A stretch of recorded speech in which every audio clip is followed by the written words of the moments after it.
It is time now for Better Money, and according to the Wall Street Journal, U.S. inflation rate hit a 30-year high in October as consumer prices jumped 6.2%. So what effect is that going to have on your retirement? Joel Johnson is the managing partner for Johnson Brunetti Retirement and Investment Specialist, and he's here now to explain. Welcome, Joel. Great to be back, Kara. Yeah, so we certainly heard that. We reported on the news about the inflation, and I think people are wondering, okay, what does that mean? We know it's not a good thing, but number one, you want people to know that that sort of erodes your purchasing power. Right. I mean, if you think about it, 6.2% means in a very simplified way that prices on everything we buy have gone up 6.2% for that month. So it's not 6.2% that month, but that's the annualized rate. But if you think about it, gallon of gas, loaf of bread, everything's milk, more expensive. Everything is more expensive, and that if that continues, everything is going to go up by 6%. So there's been a lot of talk that, hey, there's wage increases going on and so on, but that's all just going to get chewed up by the fact that there's inflation. It's not going to be... Yeah, I mean, there was a report that just came out and said if it's a good time to ask for a raise, but if you don't get at least 6%, it's not a raise. Right, exactly. Although as an employer, I'd rather people didn't hear that, but yeah. It's good. Inflation can have a negative effect on fixed income sources. Yeah, so if you think about it, bonds, when we buy a bond or a CD or something like that, we buy it because it pays us a certain interest rate. But when inflation kicks in, it reduces the value of that bond. It's like a seesaw. Remember the old seesaws when we were kids, where it's like a seesaw where if interest rates go up, bonds go down. If inflation goes up, bonds go down. So the value of what we hold to pay that interest rate that feels secure is just going backwards. So some of that you're not going to be able to control. What you have in your 401k, hopefully you've balanced. You have different products in there. Maybe you've got some stocks, some bonds. But as far as what you can control, you say we need to develop strategies to provide some guaranteed income. That's correct. You want to make sure that, think about the money you have in the market. Forget about income for a minute.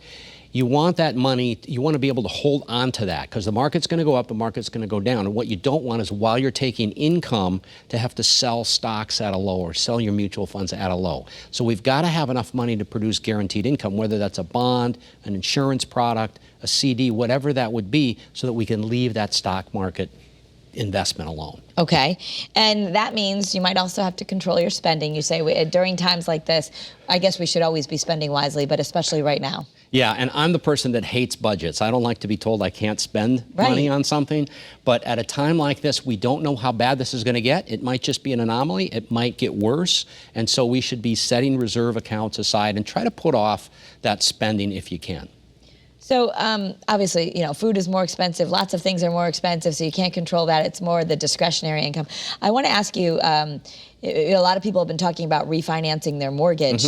And if you haven't done it yet, does that mean you should probably get on the horn because interest rates are likely going to go up if the government says we got to slow this down? Yeah, that's exactly correct. What happens is if the economy overheats, which is what's happening when there's inflation, the government will raise interest rates to slow the economy down, which means our mortgage rates will get higher. I remember when I was a kid, my dad being excited that he was able to refinance his mortgage and the interest rate went from 13% to 10%. This is back in the real early 80s. Yeah. Okay?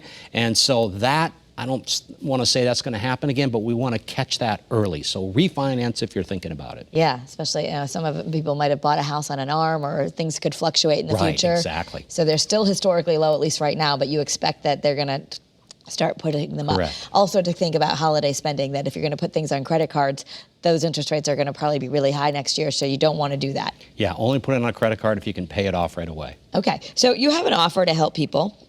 It's inflation and your retirement, and you put together a nice book about this. It can really help people understand. People need to understand the eroding effects of inflation on their retirement savings or as they're preparing to retire. So it's a great resource, it's a great book, and also it will direct people to other sources to get even more information. Now, if you want to get this for free, or maybe you want to ask Joel a question, he always answers your personal questions as well, all you have to do is visit BetterMoneyTV.com. BetterMoneyTV.com. Go there. You can get the offer sent to you, and I know you and your team always will answer people's questions as well. We love answering the email questions, so send them on in. All right. Thank you so much, Joel. Thanks, Kara. That's Better Money.